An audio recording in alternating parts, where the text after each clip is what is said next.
கணம் நல்லதில்லை.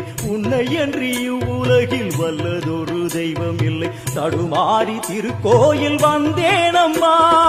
அம்மா ஜெகதீஸ்வரி உந்தன் குழந்தை எனை ஆதரி.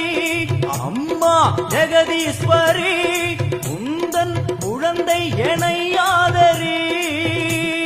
நீ வந்து தாயாக என்னை தாங்கணும். உன் மடி மீது தலை வைத்து நான் ஏங்கணும். சலனங்கள் இல்லாமல் மனம் தூங்கணும். மனம் தூங்கணும். மனம் தூங்கணும். எங்களுக்கு குறையும் உண்டு, அதனை நான் அழுது சொல்லலாமா?